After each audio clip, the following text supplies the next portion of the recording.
Good morning दोस्तों, welcome to परिवार academy. परिवार एकेडमी में आप सभी का स्वागत है। मैं साजिद सर। चलिए दोस्तों, आज हम स्पेशल जो सामान्य हिंदी का बैच है बरमाला चैप्टर पार्ट 3, आज क्लास 9 हो गई है दोस्तों। ये बैच सोमवार से शुक्रवार के लिए है।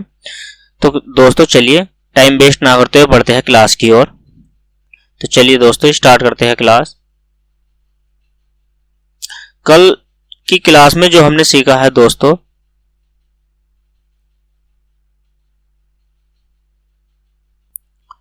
कल हमने क्या पढ़ा? व्यंजन। ठीक, कल हमने जो पढ़ा है वो व्यंजन पढ़ ली है दोस्तों। व्यंजन की डेफिनेशन क्या है, ये सिर्फ हमने कल व्यंजन की डेफिनेशन पढ़ी है, यानी कि परिभाषा। ठीक, कल हमने क्या है दोस्तों, परिभाषा पढ़ी है व्यंजन की। ठीक है, परिभाषा। और कल जो हमने भेद पढ़े हैं दोस्तों, क्या पढ़े हैं? भेद। भेद कितने होते हैं मैंने बताया था? 3, 4, 5, 6, यानी कि ये सारे के सारे क्या होते हैं? भेद। 3 भी होते हैं, 4 भी होते हैं, 5 और 6, लेकिन ऑप्शन पे डिपेंड होता है कि कौन सा ऑप्शन, यानी कितने प्रकार के ऑप्शन दे रखे। अधिकांश ऑप्शन में 4 से और 6 के बीच में आता है दोस्तों।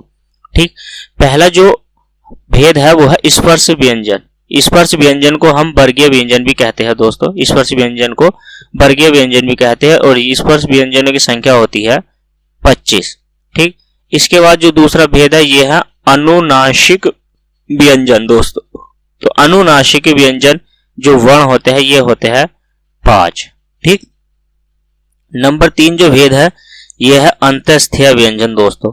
तो अंतःस्थीय व्यंजनों की यानी कि वर्णों की संख्या जो होती है ये होते हैं 4 वर्ण। ठीक, और नंबर 4 जो होता है भेद, ये होता है ऊष्म व्यंजन या संघर्षीय व्यंजन। ठीक, ऊष्म व्यंजन को ही संघर्षीय व्यंजन कहते हैं दोस्तों। इनकी संख्या भी 4 होती है। ठीक, फिर इसके बाद जो नंबर 5 है यह है उत्क्षिप्त व्यंजन। उत्क्षिप्त व्यंजन 2 वर्ण होते हैं दोस्तों। ठीक, और है। फिर इसके बाद जो आती है बात, जो 6 नंबर का है वो है संयुक्त व्यंजन। संयुक्त व्यंजन जो है 4 वर्ण होते हैं। कौन कौन से होते हैं वो हम सभी आगे पढ़ने वाले हैं दोस्तों। ठीक, तो 4 वर्ण होते हैं। तो आप क्या है, हेडिंग बना के लिखिए दोस्तों स्पर्श व्यंजन। ठीक, हेडिंग बना के लिखिए दोस्तों स्पर्श व्यंजन। हेडिंग बना के लिखिए स्पर्श व्यंजन दोस्तों। ठीक, स्पर्श व्यंजन। स्पर्श व्यंजन को क्या कहते हैं? वर्गीय व्यंजन भी कहते हैं। तो वर्गीय व्यंजन दोस्तों। ठीक, आपने हेडिंग बना लिया है स्पर्श व्यंजन। तो हेडिंग बना के लिखना स्टार्ट करेंगे दोस्तों।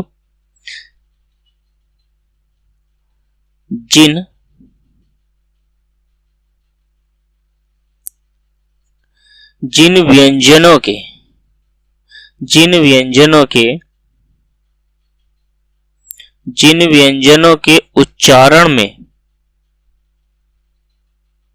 उच्चारण में जीव का कोई न कोई भाग, यानी कि जीव का कोई सा हिस्सा, ऐसा कोई ना कोई भाग,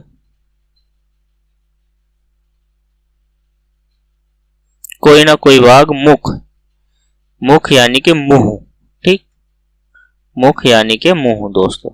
ठीक है, मुख यानी कि मुंह के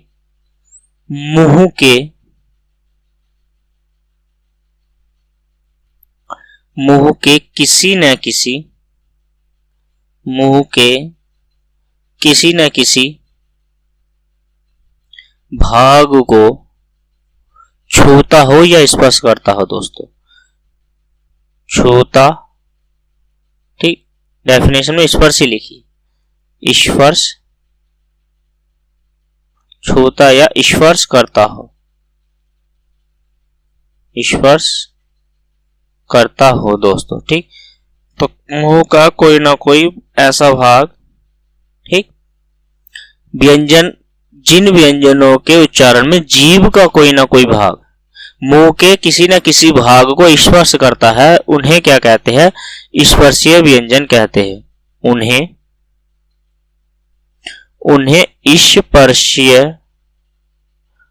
स्पर्शीय व्यंजन कहते हैं। स्पर्शीय या स्पर्श व्यंजन कहते हैं दोस्तों। ठीक, या वे व्यंजन स्पर्श व्यंजन होते हैं। राइट, कौन कौन से होते हैं ये व्यंजन दोस्तों? तो ये व्यंजन होते हैं स्पर्श व्यंजन में, जैसे देख लेते हैं, जैसे यानी कि कौन कौन से ऐसे वर्ण या व्यंजन हैं दोस्तों। ये होता है क वर्ग के, क वर्ग के।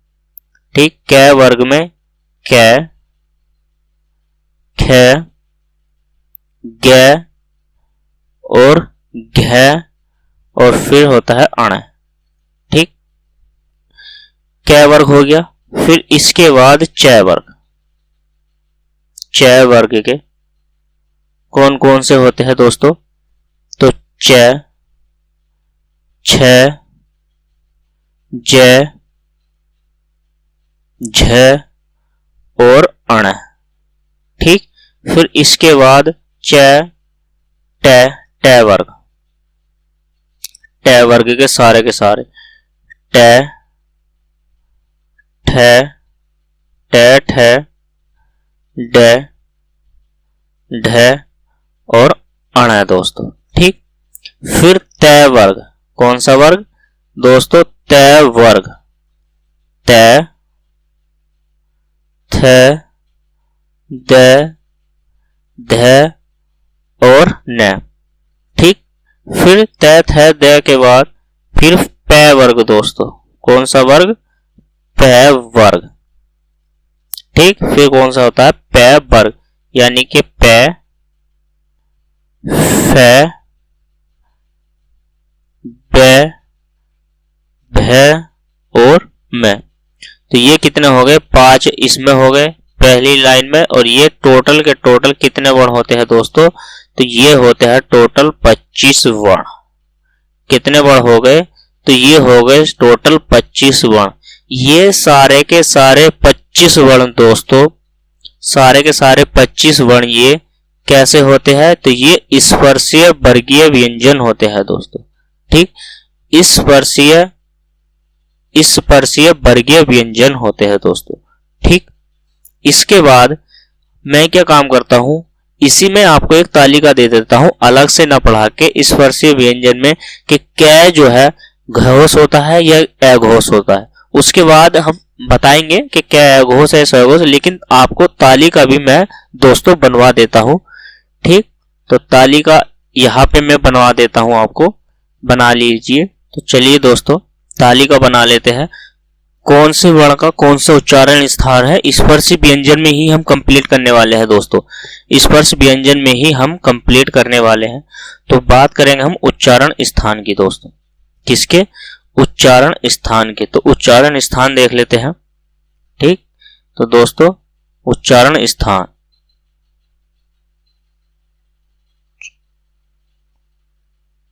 उच्चारण स्थान। ठीक, उच्चारण स्थान यहाँ पे। फिर इसके बाद क्या है दोस्तों, उच्चारण स्थान में फिर नाम काज, क्या मतलब क्या नाम हो सकता है? तो उच्चारण स्थान में, तो फिर उच्चारण स्थान में जैसे कंठ। ठीक, कंठ। ठीक, कंठ हो गया। फिर तालु, तालु। फिर मूर्धा, मूर्धा। फिर दंत, दंत। और फिर ओष्ठ, क्या है? ओष्ठ। और ओष्ठ यानी कि होठ से रिलेटेड है दोस्तों। ठीक, इसके बाद और कोई हेडिंग ले लेते हैं, नाम काज। यहाँ पे क्या है? नाम काज, या नाम क्या है दोस्तों इसका? नाम काज में। ठीक है, तो कंठ से क्या बना? कंठीय। क्या बना है दोस्तों?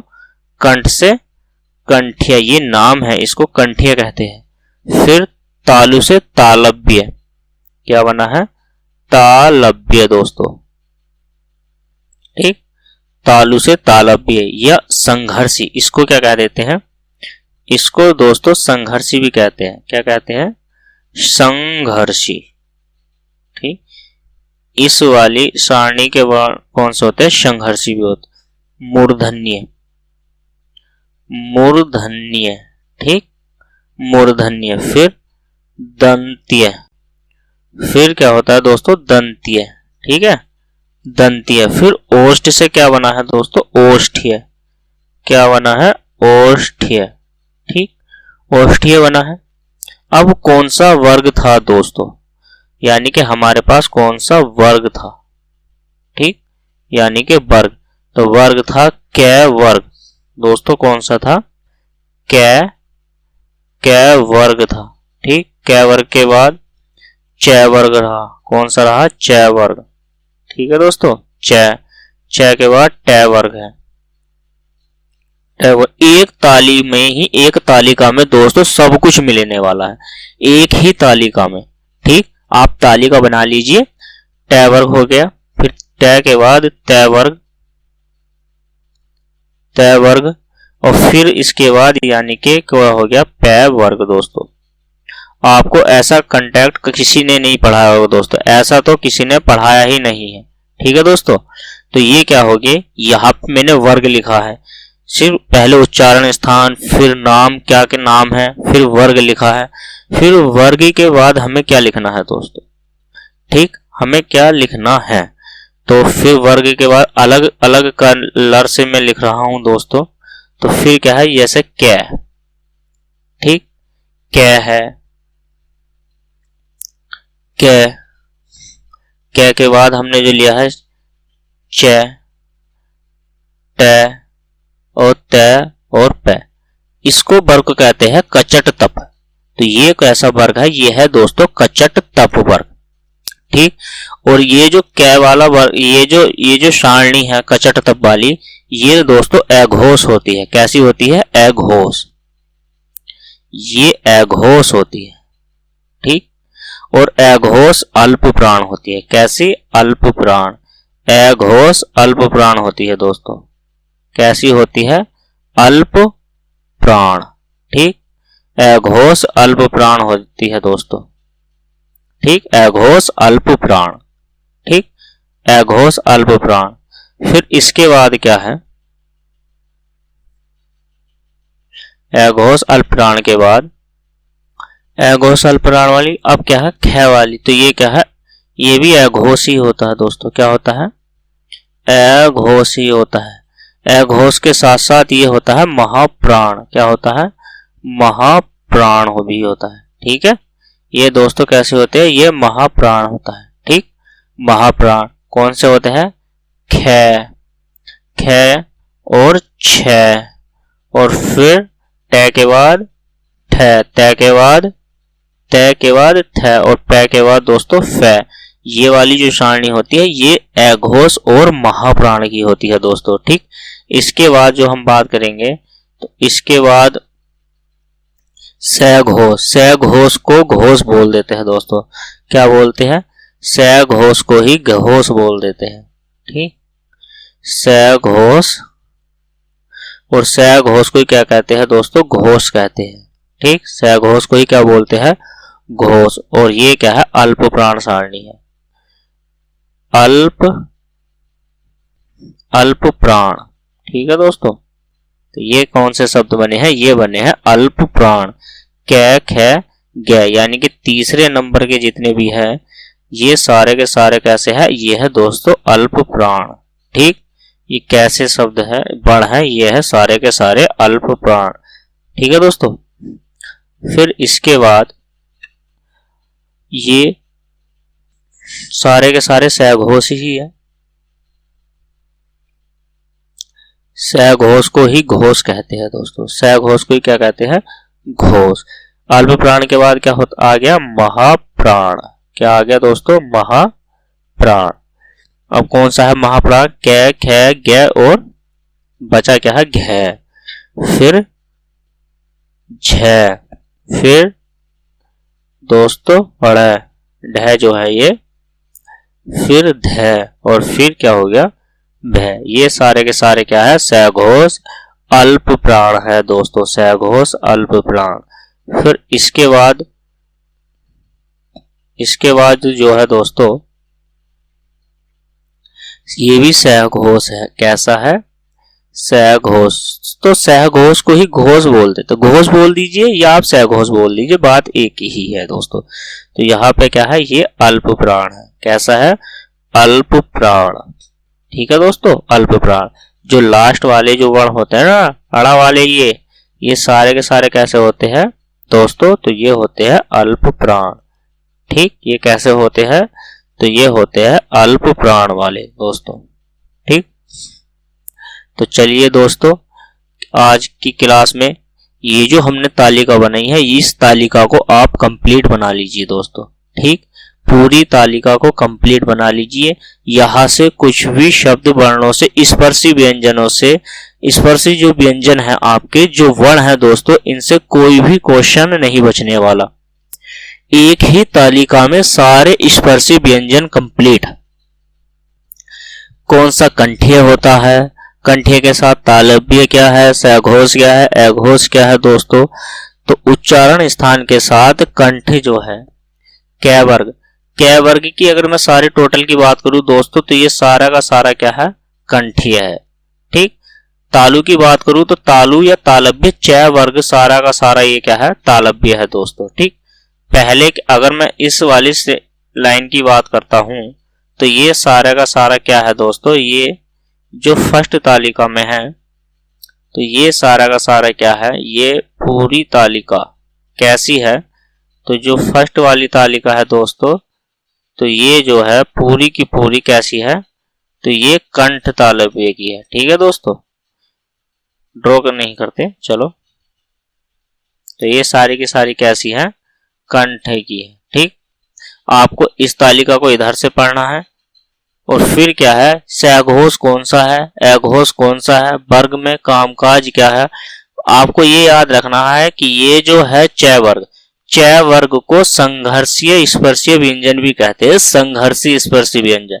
ठीक, जो हमारा चै वर्ग है, चै वर्ग जो है हमारा दोस्तों, ये चै वर्ग संघर्षीय भी है और तालव्य भी है दोस्तों। ठीक, तालु वाला जो वर्ग है ये कौन सा है, संघर्षीय भी है और कैसा है, तालव्य भी है, चै वर्ग दोस्तों। ठीक, सारे के सारे। सघोष कौन से हुए, अल्प प्राण कैसा है, महाप्राण कैसा है। अल्प प्राण की बात हम करें तो यानी कि स्पर्श व्यंजन का पहला और दूसरा, पहला और दूसरा जो है, ये पहला और दूसरे नंबर के जो वर्ण है सारे वर्गों में, ये पहला और दूसरा, तो ये कौन सा हो गया दोस्तों, अघोष हो गया। ठीक, पहला और दूसरा यानी कि 12 जो कोड हुआ, तो 12 जो कोड हुआ है दोस्तों, तो वो किसका है, अघोष का। ठीक, स्पर्श व्यंजन में अभी देख लेते हैं दोस्तों, स्पर्श व्यंजनों में। ठीक, स्पर्श व्यंजनों में अगर मैं अघोष की बात करता हूं आपसे, अघोष। ठीक, तो अघोष में क्या है, इसका जो कोड है वो है दोस्तों 12। 12 कैसे, यानी कि वर्ग। ठीक, वर्ग का पहला और दूसरा अक्षर, प्रत्येक वर्ग का, यहां से लिखेंगे प्रत्येक वर्ग का, प्रत्येक वर्ग का पहला और दूसरा वर्ण, पहला और दूसरा वर्ण दोस्तों। तो पहला और दूसरा वर्ण जो है वो अघोष कहलाया जाएगा। ठीक, पहला और दूसरा वर्ण क्या है, वर्ण क्या है दोस्तों, अघोष कहलाया जाएगा। इसके बाद अगर मैं बात करूं आपसे सघोष की, घोष हो गया। घोष के बाद अगर मैं आपसे बात करूं दोस्तों सघोष की, तो सघोष क्या है, प्रत्येक वर्ग का, प्रत्येक वर्ग का, प्रत्येक वर्ग का तीसरा, चौथा तथा पांचवा वर्ण। ठीक है, प्रत्येक वर्ण का तीसरा, चौथा तथा पांचवा वर्ण क्या है दोस्तों, सघोष है। ठीक, वो कौन सा, प्रत्येक वर्ग का लिखा है मैंने कचट तब में, प्रत्येक वर्ग का दोस्तों। ठीक, सघोष हो गया, अघोष हो गया। अब बात करते हैं हम अल्प प्राण की दोस्तों। किसकी बात करते हैं, अल्प प्राण की। ठीक, अल्प प्राण कि कौन सा वर्ण होता है अल्प प्राण में। ठीक है दोस्तों, तो अल्प प्राण में प्रत्येक वर्ग का, प्रत्येक वर्ग का दोस्तों अल्प प्राण में, देखिए तालिका को देखिए, प्रत्येक वर्ग का अल्प प्राण में यानी कि फर्स्ट और थर्ड और दोस्तों फोर्थ, यानी कि यानी कि कौन सा हो गया, 134 कोड हो गया, यानी कि पहला, तीसरा और तथा कौन सा हो गया दोस्तों, अल्प प्राण में 135 कोड हो गया। ठीक, पहला कौन सा दोस्तों, पहला, तीसरा और पांचवा। तो ये पहला, तीसरा, पांचवा क्या हो गया, अल्प प्राण हो गया। ठीक, महाप्राण का क्या कोड हो गया दोस्तों, या महाप्राण में कौन से वाले वर्ण आएंगे। तो अगर हम महाप्राण की बात करें आपसे, महाप्राण की, ठीक है दोस्तों, तो महाप्राण की अगर मैं बात करता हूं आपसे, महाप्राण, ठीक, तो महाप्राण में प्रत्येक वर्ग का, प्रत्येक वर्ग का, यहाँ पे दोस्तों काल रह गया है सभी में लिखने से, प्रत्येक वर्ग का लिख लीजिएगा, प्रत्येक वर्ग का, महाप्राण में दोस्तों प्रत्येक वर्ग का दूसरा और कौन सा दोस्तों, दूसरा और चौथे नंबर का, ठीक, दूसरा और चौथा वर्ण। ठीक है दोस्तों, दूसरा और चौथा वर्ण क्या होगा दोस्तों, महाप्राण होगा। ठीक, नाम स्थान याद कर लिया, कै वर्गों को कंठियां कहते हैं। ठीक है दोस्तों, तो इसके बाद जो हम चलने वाले हैं, आप हेडिंग बना के लिखिए दोस्तों, हेडिंग बना के लिखिए नेक्स्ट। ठीक, तो नेक्स्ट जो है दोस्तों, हेडिंग बना के लिखिएगा आप, नेक्स्ट हेडिंग बनाइएगा। अब जो है हमने स्पर्श व्यंजन कर लिए, तो नंबर 2 है अनुनासिकीय व्यंजन। कौन से है दोस्तों, अनुनासिकीय व्यंजन। ठीक, कि अनुनासिकीय व्यंजन को हम क्या कहते हैं, नासिकीय व्यंजन भी कहते हैं। क्या कहते हैं, नासिकीय व्यंजन भी हम कह देते हैं दोस्तों। ठीक, नासिकीय व्यंजन। ठीक, अनुनासिकीय व्यंजन या नासिकीय व्यंजन या नासिक वर्ण क्या कहते हैं, इसको नासिक वर्ण भी कहते हैं दोस्तों। क्या कहते हैं, नासिक वर्ण भी कहते हैं। नासिक वर्ण के बाद कहते हैं पंचमा अक्षर, पंचाक्षर या पंचमा अक्षर। ठीक, ऐसे लिख देते हैं। ठीक, पंचाक्षर या पंचमाक्षर व्यंजन। ठीक है, फिर पंचम वर्ग, पंचम वर्ण। ठीक है दोस्तों, पंचम वर्ण, ठीक, पंचम वर्ण दोस्तों। ठीक, और अनुस्वार भी इन्हीं को बोल देते हैं दोस्तों। क्या बोल देते हैं, अनुस्वार भी इन्हीं को बोल देते हैं। देखो, अब मैं अगर आपसे बात करूं तो अनु का क्या मतलब है। ये जो अनु है, अनुनासिक है ना दोस्तों, अनुनासिक। ठीक है, अनुनासिक है। तो अनुनासिक में अनु का जो अर्थ है वो है दोस्तों पीछे से। किससे, पीछे से। ठीक, इसका जो अर्थ है वो किससे है, पीछे से। ठीक, और नासिक का मतलब होता है नाक से। किससे, नाक से। ठीक, पीछे मतलब यानी कि मुंह की अगर हम बात करते हैं, इसका मतलब मुख से होता है दोस्तों। किससे होता है, मुख से होता है। ठीक, मुख और नाक यानी कि पीछे और नाक से, यानी कि मुख और नाक के साथ। ठीक, मुख और नाक के साथ दोनों का ज्वाइंट है दोस्तों। ठीक है, तो इसमें क्या है, हेडिंग तुमने बना के लिखा, तो इसमें क्या है, क्या कंडीशन है ये हम बना लेते हैं। डेफिनेशन क्या है दोस्तों इसकी, तो लिखिए, डेफिनेशन लिखिए दोस्तों। जिन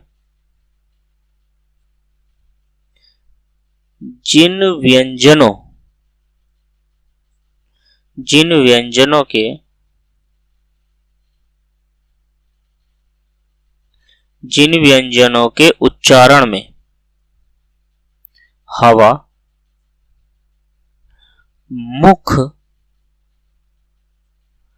मुख व या इसलिए मुख के साथ साथ मुख के साथ साथ नाक से भी निकलती है, नाक से भी निकलती है। ठीक है दोस्तों, निकलती है। नासिक के व्यंजन में हवा मुख के साथ साथ नाक से भी निकलती है दोस्तों। ठीक, तो जिन व्यंजनों में या जिन वर्णों में हवा मुख से और नाक से दोनों से साथ हवा निकलेगी तो वो क्या है, अनुनासिक व्यंजन, नासिक के व्यंजन। और नासिक व्यंजन या पंचमाक्षर भी उनको बोल देते हैं, या पंचम व्यंजन या पंचम वर्ण। ठीक, तो इनकी जो है हवा जो है, इनके उच्चारण में हवा मुख और नाक दोनों के साथ निकलती है दोस्तों। ठीक है, तो दूसरी कंडीशन क्या है? दूसरी कंडीशन है अनुनासिक। ठीक है दोस्तों, अनुनासिक।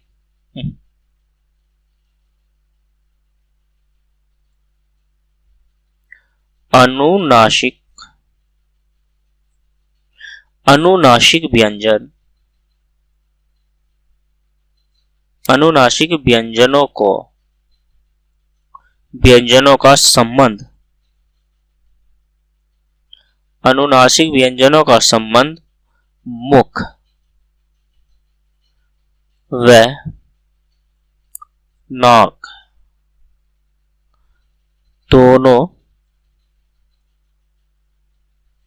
दोनों से होता है।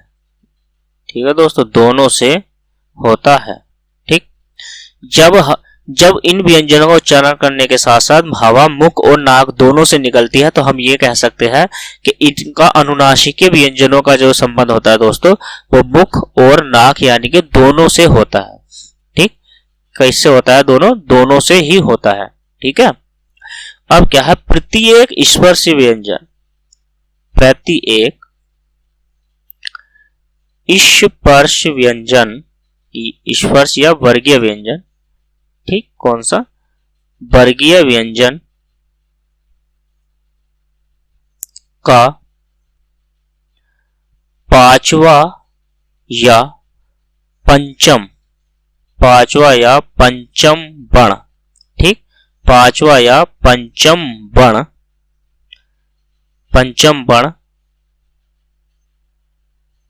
अनुनासिक व्यंजन होता है। पंचम वर्ण अनुनासिक व्यंजन होते हैं। ठीक है, अनुनासिक व्यंजन होते हैं। ठीक, अनुनासिक व्यंजन कौन से होते हैं? यानी कि स्पर्श या वर्गीय व्यंजन के जो पांचवा व्यंजन है दोस्तों, वो क्या है, पंचम वर्ण होते हैं। जैसे, ठीक, जैसे में कौन कौन से होते हैं? अण और ळ और ये वाला ण और न और दोस्तों में। ठीक, मैंने कितने वर्ण बताए थे आपसे? 5 वर्ण बताए थे। तो 5 वर्ण क्या हो, अनुनासिक व्यंजन के अंतर्गत दोस्तों आते हैं। राइट, अब क्या है, ये सारे के सारे अनुनासिक व्यंजन है। अब अनुनासिक व्यंजन यानी कि हम अनुनासिक व्यंजन से अगर शब्द बनाने लगे, ठीक, अनुनासिक व्यंजन से शब्द बनाने लगे, जैसे दोस्तों, जैसे में जैसे ण है। ठीक, ण है, ण के बाद ये वाला ण हो गया, इसके बाद ये वाला ण हो गया, फिर न हो गया दोस्तों, और फिर क्या है, मैं हो गया। अब जरा ध्यान से देखो, ध्यान से देखो और ध्यान से समझो दोस्तों, लिखना बाद में और पहले समझ लीजिए कि मैं क्या आपको समझाना चाहता हूं। ठीक, इस वाले ण का प्रयोग, पहले वाले ण का प्रयोग कहां पे होता है? जैसे कि हमने लिखा मंगल, तो मंगल में इस वाले ण का प्रयोग किया गया है। ठीक, हमने लिखा गंगा, गंगा में इस ण का प्रयोग किया गया है। फिर हमने क्या लिखा है दोस्तों, लिंग, लिंग में इस वाले ण का प्रयोग किया गया है। संगम हमने लिखा है, तो संगम में इस वाले ण का प्रयोग किया गया है। ठीक, जब हमने आपको लिंग पढ़ाया है तो ये क्या है, लिंग को हमने किस तरीके से लिखा था, इस तरीके से भी लिखा था, नहीं लिखा था, शुद्ध वर्तनी में लिखा था। ठीक, तो इस तरीके से लिंग को लिखा जा सकता है। तो इस वाले ण का प्रयोग जो होगा तो मंगल में इस तरीके से लिखने से होगा। ठीक, इन सभी में, इन जितने भी मैंने आपको पढ़ लेंगे, इस वाले ण का प्रयोग किया गया है दोस्तों। ठीक है, फिर ये जो अणा खाली है इस वाले का, तो इसमें जब हम व्यंजन लिखते हैं, व्यंजन में इस वाले अणा का प्रयोग हुआ है। यह पतंजलि लिखते हैं ना दोस्तों, पतंजलि, तो पतंजलि में इस वाले अणा का प्रयोग होता है। ठीक, और फिर संजात लिखते हैं हम, संजात। ठीक, संजात में इस वाले अणा का प्रयोग हुआ है। तो पतंजलि का अगर हम शुद्ध रूप देखते हैं पतंजलि का, तो पतंजलि को हम इस तरीके से लिखते हैं। ठीक, किस तरीके से लिखते हैं दोस्तों, पतंजलि को हम इस तरीके, जय और ली। ठीक, पतंजलि, ये जो शब्द मैंने बाद में लिखा है ये शुद्ध शब्द हो गया दोस्तों। ठीक, ये पतंजलि वाला शुद्ध शब्द है, ये जो शब्द है ये बिल्कुल शुद्ध शब्द है। लिंग जो मैंने ऊपर लिखा है ये वाला लिंग भी जो क्या है दोस्तों, शुद्ध शब्द में आया। ठीक, इस वाले अणा का प्रयोग कहाँ पे होगा, ये तो शब्द आधे वाले हैं ना दोस्तों, ये सारे के सारे शब्द आधे आधे प्रयोग में आ रहे हैं ना, यहाँ पे तो आधे में है। ठीक, वर्ण है। अगर मैं इस वाले ण की बात करूँ, हमने कभी खंड लिखा है तो खंड को हम दोस्तों ऐसे नहीं लिखते, तो इस वाले ण का प्रयोग होता है। इस खंड को तो हम ऐसे भी लिख सकते हैं ना दोस्तों, ये भी तो खंड ही। ठीक, तो इस खंड में या पंडित में, पंडित, पंडित को आप इस तरीके से भी लिखते हो, नहीं लिखते हो दोस्तों। तो इस वाले अण का प्रयोग शब्दों में इस तरीके से किया जाता है दोस्तों। तो पंडित लिखते समय यह विशेष आपको देना है कि अण कौन सा वाला आपने लिखा है दोस्तों। ठीक, तो ये जितने अनुनासिकीय वर्ण हैं, अनुनासिकीय जितने व्यंजन हैं दोस्तों, ये सारे के सारे किस तरीके से प्रयोग होते हैं ये हमने आपको बता रहे हैं। ठीक, तो अब ये जो न है, आपने नाम ले लीजिए जैसे संजय। ठीक दोस्तों, संजय है तो संजय में इस वाले न का प्रयोग होगा, संहार में इसका प्रयोग होगा। शब्द को बोलने से ही पता चल जाता है कि किस शब्द का यानी किस वर्ण का प्रयोग किया गया है शब्द में। संशय, अब मैं संशय थोड़ी ना बोलूंगा दोस्तों, जब संशय शब्द है या संशय है, ठीक, तो ये संशय हो गया। ठीक, या फिर संदेह आप लिखोगे तो संदेह आप इस तरीके से लिखते हो, नहीं लिखते हो, संदेह है न का प्रयोग। फिर सन्मार्ग, तो सन्मार्ग आपने लिखा इस तरीके से दोस्तों। ठीक, इस तरीके से न का प्रयोग किया जाता है अनुनासिकीय व्यंजनों को शब्दों में कैसे प्रयोग किया जाता है। ठीक, तो हमने शब्द लिखे, अब हम इस मैं का प्रयोग कैसे करेंगे, ये जो मैं है इस मैं का हम कैसे प्रयोग करेंगे दोस्तों। तो आप संविधान पढ़ते हो तो संविधान में इस वाले मैं का प्रयोग होता है, इस वाले मैं का, लेकिन ये सारे के सारे अनुस्वार में बदल गए दोस्तों। किसमें बदल गए, अनुस्वार में, तो इसीलिए इनको अनुस्वार वर्ण भी कहा जाता है। ठीक है दोस्तों, ध्यान देना है। तो संविधान आपने लिखा, जैसे स्वयं लिखते हो आप, स्वयं। ठीक, फिर संस्कार लिखते हो तो संस्कार, संस्कार में दोस्तों ये हो गया। ठीक है, और संस्कार के बाद संस्कृति। ठीक, इस प्रकार से जो है इन शब्दों को दोस्तों लिखा जाता है। इन सारे वर्णों का जो परिवर्तन हुआ है, इन सभी वर्णों का जो परिवर्तन हुआ है दोस्तों, परिवर्तन, इनका जो परिवर्तन हुआ है तो वो हुआ है इस वाली चंद्रबिंदी यानी के अनुस्वार में हुआ है। किसमें हुआ है, अनुस्वार में हुआ है। तो अनुस्वार में हुआ है इसलिए इन्हें अनुस्वार भी कहते हैं। क्या कहते हैं, अनुस्वार भी, अनुस्वार वर्ण या अनुस्वार व्यंजन भी कहते हैं दोस्तों, वर्ण या व्यंजन भी कहते हैं। ठीक, क्यों कहते हैं आपको अब अच्छे से पता चल गया कि इनको अनुस्वार या अनुस्वार वर्ण या व्यंजन क्यों कहते हैं दोस्तों। ठीक, अब क्या है दोस्तों, ये शब्द बनते कैसे हैं या आपने इनका जो परिवर्तन क्या है, आप कैसे इन शब्दों को बनाओगे। तो चलिए दोस्तों इनको शब्दों को बनाना सीखते हैं। आवश्यकता के अनुसार वर्ण में बदलाव। ठीक, कि किस प्रकार से शब्द में परिवर्तन होता है या शब्दों को बदला जा सकता है दोस्तों। तो आप एक छोटी सी हेडिंग बना लीजिए। ठीक, यहां पे लिखिए आवश्यकता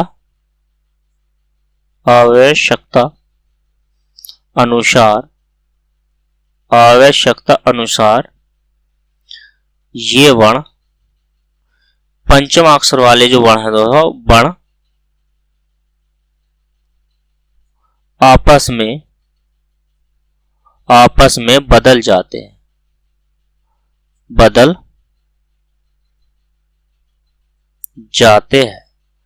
कैसे बदल जाते हैं दोस्तों, ये हम सीखने वाले हैं कि ये वर्ण जो है कैसे बदल जाते हैं, किस प्रकार से ये बदल जाते हैं या कैसे इनमें परिवर्तन होता है दोस्तों। तो चलिए दोस्तों सीख लेते हैं कि किस प्रकार से इनमें परिवर्तन आता है। ठीक, तो हमने जो पहला जो वर्ण लिया है दोस्तों, वो ले लिया, मान लीजिए जैसे हमने जो वर्ण ले लिया संजय ले लिया। कौन सा वर्ण ले लिया? संजय। फिर हम एक और वर्ण ले लेते हैं, वर्ण ले लिया जैसे हमने परिमाण। कौन सा शब्द ले लिया दोस्तों? परिमाण। फिर एक वर्ण और ले लेते हैं, हमने ले लिया दोस्तों परिणाम। कौन सा शब्द ले लिया? परिणाम। ठीक, अब इन शब्दों को ले लिया हमने, इनके बाद और शब्द ले लेते हैं, जैसे हमने ले लिया रामायण। रामायण ले लिया दोस्तों। फिर इसके बाद हमने ले लिया संगम। कौन सा वर्ण ले लिया दोस्तों? तो हमने जो वर्ण ले लिया ये ले लिया है संगम दोस्तों। ठीक, हमने जो है संगम वर्ण ले लिया है। अब हम क्या करेंगे, हमें जो है दोस्तों इन शब्दों को क्या करना है, इनका जो है शब्द विभाजन करना, इन शब्दों को तोड़ना है दोस्तों। कैसे परिवर्तन होया इन शब्दों में, देखिए अब ये संजय है, अब हम इस संजय को कैसे तोड़ सकते हैं बताइए। परिणाम को हम कैसे तोड़ सकते हैं, या परिणाम को हम परिमाण को और परिणाम को किस प्रकार से तोड़ सकते हैं। ठीक, रामायण को कैसे तोड़ सकते हैं और संगम को हम दोस्तों कैसे तोड़ सकते हैं, ये आपको बताना है। ठीक, अब क्या है, मैं संजय को दोस्तों, तो संजय को कैसे तोड़ सकता हूं, तो संजय को मैं तोड़ सकता हूं सन प्लस जय में। तो सन प्लस जय में तोड़ सकता हूं। ठीक है दोस्तों, सन प्लस जय में तोड़ सकता हूं। ठीक, अब इसी में क्या कर सकता हूं, सन प्लस जय में तोड़ सकता हूं। परिणाम को कैसे तोड़ सकता हूं, तो परि प्लस के कैसे तोड़ सकता हूं, मान में तोड़ सकता हूं, परि प्लस के मान। ठीक, और परिणाम को कैसे तोड़ सकता हूं, तो परि प्लस के ऋणाम कर सकता हूं दोस्तों। परि प्लस के ऋणाम में तोड़ लिया। ठीक, अब रामायण को कैसे तोड़ोगे आप, तो रामायण को तोड़ोगे आप राम प्लस आयन में तोड़ोगे ना, आयन में। तो आयन का मतलब है आयन में तोड़ोगे, अभी तो आयन में तोड़ा आपने। और ये जो संगम है इसको हम जो तोड़ेंगे तो वो तोड़ेंगे षण प्लस के गम में। अब गम तो आपको दोस्तों हो ही रहा होगा, क्योंकि आपने YouTube पर इस तरीके से नहीं पढ़ा है दोस्तों। ठीक, गम आपको इस बात का है। तो चलिए दोस्तों जुड़े रहिए परिवार एकेडमी के साथ, ऐसी ही बेहतरीन क्लास के साथ बने रहेंगे हम आपके साथ। तो अब क्या है, जो संजय शब्द था दोस्तों, इस संजय शब्द को आप देख लीजिए। ठीक, ये जो संजय शब्द है इसको क्या करना है, संजय शब्द में ये जो हमने तोड़ा है ये गलत तरीके से टूटा है, क्योंकि हमें जो तोड़ना है संजय को शुद्ध वर्तनी के रूप में तोड़ना है, शुद्ध। तो ये क्या है, सन प्लस जय। तो सन और जय में तो किसी का कोई अर्थ है ही नहीं, तो इसको भी हमें परिवर्तित करना है, यानी कि सम प्लस जय में टूटेगा। तो ये सम प्लस किस में टूटेगा, जय में। ठीक, तो मैं आ गया। और ये जो परि प्लस मान है तो ये टूटने वाला है दोस्तों परि प्लस के मान की जगह, तो परि प्लस के मान, तो ये तो ठीक टूट गया। ठीक, इसे तोड़ने की और जरूरत नहीं है, ये तो सही लिखा गया है। ठीक, अब ये जो है परिणाम, तो राम तो कोई शब्द होता ही नहीं दोस्तों, तो परि प्लस के कैसे टूटेगा, ये टूटेगा नाम में। कहीं में टूटेगा, नाम में दोस्तों। ठीक, इसके बाद बात करें हम रामायण की, तो रामायण जो है राम प्लस के आयन, आयन में टूटनी थी। ठीक, राम प्लस के आयन, राम प्लस के जो ये आयन है, ठीक, और ये जो है सण प्लस के गम, तो ये होता है सम। ठीक दोस्तों, सम प्लस के कई में गम में टूटने वाला है। ठीक, अब क्या है, पहले यहां देख लेते हैं दोस्तों। ठीक, जरा यहां विशेष बातों का ध्यान रखते हुए अब देखिए, इस वाले हमने मैं का, ये जो पहली जो कंडीशन है हमारी, ये फर्स्ट कंडीशन हो गई, ये दूसरी कंडीशन हो गई, और ये जब जाके तीसरी कंडीशन वाली। तो इस मैं से हमने जो है किसको बनाया, न को। ठीक, मैं को बनाया, मैं से ही तो न बना है, तभी तो संजय बना है। ठीक, और यहां पे क्या है, इस वाले न से जो है ण बना है दोस्तों। हालांकि हम परि को परि प्लस मान कर देते तो परिणाम में तोड़ दिया हमने। ठीक, अगर हम परि प्लस के मान शुरू में शब्द लिखते तो ये जो ण है परिवर्तन कई में हो गया है, ण में, यानी कि मैं से जो परिवर्तन होया है वो कई का होया है दोस्तों, न का, और यहाँ का जो न से परिवर्तन हुआ है वो कई में होया है, अण में। ठीक, अब यहां आ जाइए, इसमें क्या है, इस न का परिवर्तन कई में है, अण में है नहीं दोस्तों। तो इस वाले न का जो परिवर्तन होया है तो वो कई में होया है, इस ण में परिवर्तन हो, तो न का परिवर्तन होया है कई में, अड़ा खाली, यानी कि इस वाले ण में परिवर्तन हुआ है दोस्तों। ठीक, इसके बाद ये जो रामायण है तो इस न का प्रयोग परिवर्तन कई में हुआ है, ण में। भाई राम प्लस के आयन, अब आयन से ही, न से ही तो ण बना है, न से ही तो ण बना है, तो न का जो परिवर्तन हुआ है कई में हुआ है, अड़ा खाली, इस वाले ण में। ठीक है दोस्तों, और यहाँ पे इस वाले मैं का परिवर्तन हुआ है इस वाले ण में। ठीक, तब जाके संगम बना है दोस्तों। क्या बना है, संगम, यानी कि मैं से जो परिवर्तन हुआ है वो क्या शब्द बना है, अण। ठीक, आपने सीख लिया, ये जो परिवर्तन हुआ है, ये जो विकार यानी कि परिवर्तन हुआ है, तो इस तरीके से जितने भी ये शब्द है इनमें सब में परिवर्तन होता है। ठीक, तो ये कैसे है, नासिक्य वर्ण है, और नासिक्य वर्ण आपने ऐसे पहली बार YouTube पर पढ़े हैं, परिवार एकेडमी पर दोस्तों। आपने किसी भी टीचर से ऐसे YouTube पर कभी नहीं पढ़ा होगा दोस्तों। तो जितने से ज्यादा वीडियो को शेयर कर दीजिए दोस्तों, और लाइक कर दीजिए, कमेंट में बताएं आप क्लास कैसी लग रही है दोस्तों, पढ़ाया हुआ आपको को समझ में आ भी रहा है कि नहीं। अगर आप हमारे चैनल पर नए हैं तो दोस्तों प्लीज चैनल को सब्सक्राइब कर लीजिए, और अपने दोस्तों से भी कहिएगा कि वो चैनल को सब्सक्राइब करें, वीडियो देखा करें। ठीक है दोस्तों, बने रहिए परिवार एकेडमी के साथ। चलिए अब बढ़ते हैं नेक्स्ट, आगे बढ़ते हैं दोस्तों। तो नेक्स्ट दोस्तों हेडिंग बना के लिखिए। नेक्स्ट आपको हेडिंग बनाने के लिखना है, उत्क्षिप्त व्यंजन कौन से होते हैं, उत्क्षिप्त व्यंजन। ठीक, उत्क्षिप्त व्यंजन, उत्क्षिप्त व्यंजन, उत्क्षिप्त व्यंजन को क्या कहते हैं दोस्तों, द्विगुण व्यंजन भी कहते हैं। क्या कहते हैं, द्विगुण व्यंजन भी कहते हैं दोस्तों। उत्क्षिप्त व्यंजन को हम क्या कहते हैं, द्विगुण व्यंजन भी कहते हैं, और इन्हीं को क्या कहते हैं, ताड़न जात। क्या कहते हैं दोस्तों, ताड़न जात शब्द भी इन्हीं को बोल देते हैं। उत्क्षिप्त व्यंजन को ताड़न जात वर्ण भी कहते हैं। ठीक, आपने हेडिंग बना ली है दोस्त। अब हमें क्या है, इसकी कंडीशन को फॉलो करना है दोस्त। क्या करना है, इसकी कंडीशन को फॉलो करना है। हेडिंग बना के लिखना स्टार्ट कीजिए इसकी कंडीशन के कंडीशन क्या है। उच्छिप्त व्यंजन में लिखिए जिन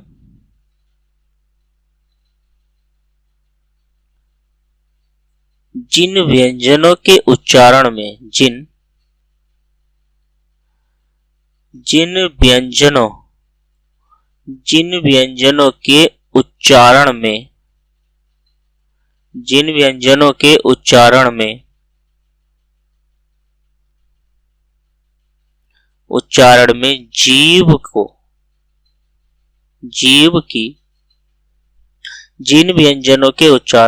जीव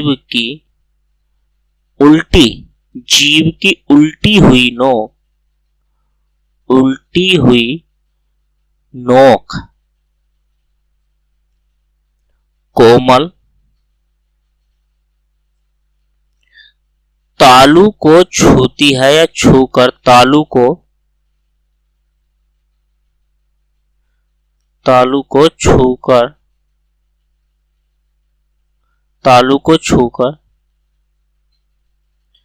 झटके से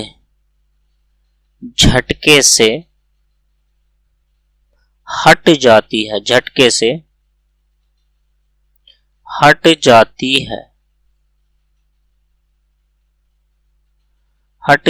है उन्हें क्या कहते हैं, उन्हें उत्क्षिप्त व्यंजन कहते हैं। उन्हें क्या कहते हैं, उत्क्षिप्त व्यंजन कहते हैं। ठीक है दोस्तों, उन्हें क्या कहते हैं, उत्क्षिप्त व्यंजन कहते हैं। कंडीशन है, आपने पढ़ ली है दोस्तों। जिन व्यंजनों के उच्चारण में, 2 बार लिखा गया है दोस्तों, जिन व्यंजनों के उच्चारण में, ठीक।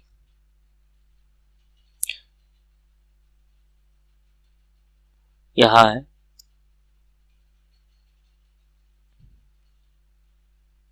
कंडीशन है, जिन व्यंजनों के उच्चारण में जीभ की उल्टी हुई नोक कोमल तालु को छूकर झटके से हट जाती है, तो उन्हें क्या कहते हैं दोस्तों, उन्हें कहते हैं उत्क्षिप्त व्यंजन कहते हैं दोस्तों। ठीक है, दूसरी कंडीशन क्या है, दूसरी कंडीशन देख लेते हैं।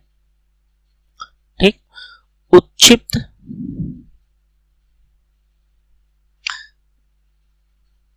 लिखिए द्विगुण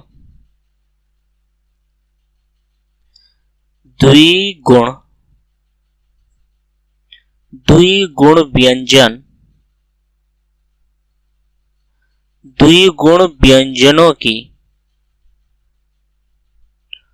उत्पत्ति, द्विगुण व्यंजनों की उत्पत्ति दोस्तों ड और ढ। ठीक है दोस्तों, ड और ढ से हुई है, ड और ढ से हुई है। ठीक, ड और ढ से हुई है, इसीलिए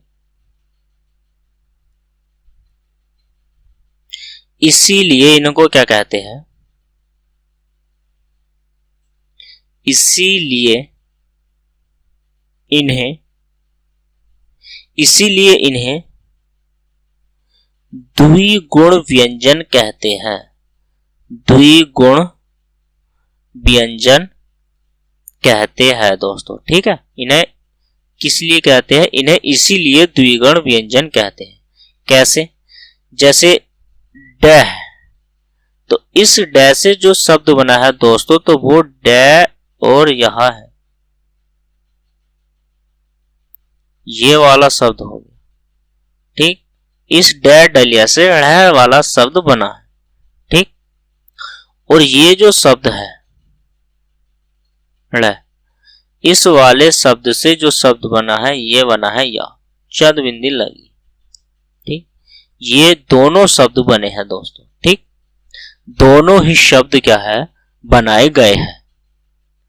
ठीक, आगे क्या कंडीशन है,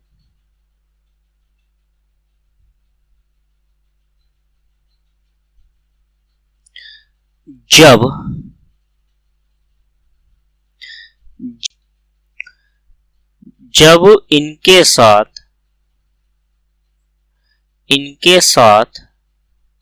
जब इनके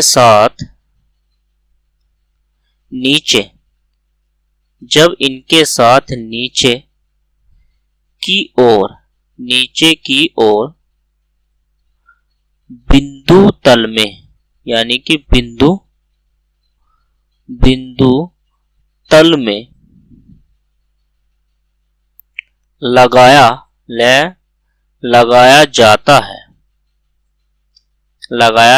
है, ठीक, लगाया जाता है, तो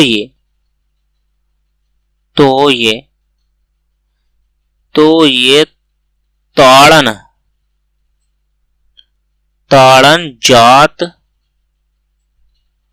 ताड़नजात वर्ण कहलाते हैं। ताड़नजात वर्ण कहलाते हैं दोस्तों, ठीक। जब इनके नीचे बिंदु तल में दोस्तों बिंदु लगाया जाता है, यानी कि नीचे जो है ड़ और ढ के बीच में जो बिंदु हम लगाते हैं, तो तब ये ताड़नजात वर्ण कहलाए जाते हैं, ठीक है दोस्तों। फिर इसके बाद उत्क्षिप्त व्यंजन,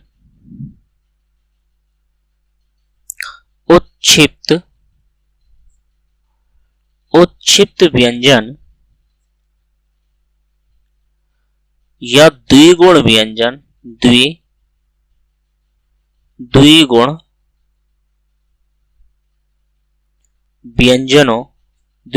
व्यंजनों का प्रयोग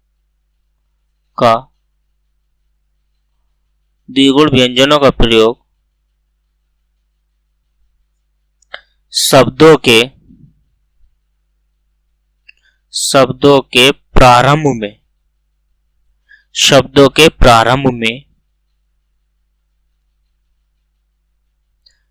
के प्रारंभ में नहीं किया जाता, नहीं होता है या नहीं किया जाता है, ठीक है दोस्तों, नहीं किया जाता है, ठीक। दूसरी कंडीशन आगे, इनका प्रयोग शब्दों के बीच में या अंत में होता है। इनका प्रयोग उत्क्षिप्त व्यंजन, द्विगुण व्यंजन या ताड़नजात वर्णों का प्रयोग, ठीक। इनका प्रयोग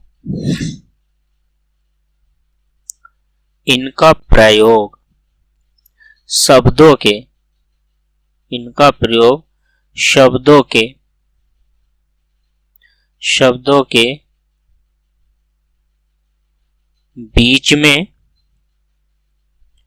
या अंत में किया जाता है,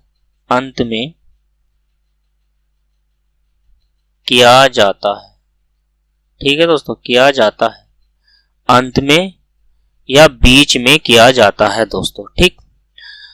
आपने क्या है, उत्क्षिप्त व्यंजन, द्विगुण व्यंजन, ताड़नजात वर्ण कहलाते हैं, हेडिंग बना के लिखा। इसमें क्या लिखा, जिन व्यंजनों के उच्चारण में जीभ की उल्टी हुई नोक कोमल तालु से छूकर झटके से वापस हो जाती है या हट जाती है, उन्हें उत्क्षिप्त व्यंजन कहते हैं दोस्तों, ठीक। द्विगुण व्यंजन, आगे क्या लिखा, द्विगुण व्यंजनों की उत्पत्ति अड़ और ढ से हुई है, ठीक है। ड़ और ढ से हुई, ड़ और ढ से कैसे बने हैं ये शब्द हमने देख लिया। जब इनके नीचे बिंदु तल में बिंदु लगाया जाता है तो ये शब्द कैसे बन जाते हैं दोस्तों, ताड़नजात वर्ण बन जाते हैं, ठीक। उत्क्षिप्त या व्यंजन या द्विगुण व्यंजन का प्रयोग शब्द के प्रारंभ में कभी नहीं होता। इसका प्रयोग कब होता है, शब्द के या तो बीच में होगा दोस्तों, या तो बीच में होगा या फिर कहा होगा, अंत में होगा, लेकिन प्रारंभ में जो है इनका प्रयोग नहीं किया जाता दोस्तों, प्रारंभ में इनका प्रयोग नहीं किया जाता। जैसे, कैसे नहीं किया जाता देख लेते हैं दोस्तों। जैसे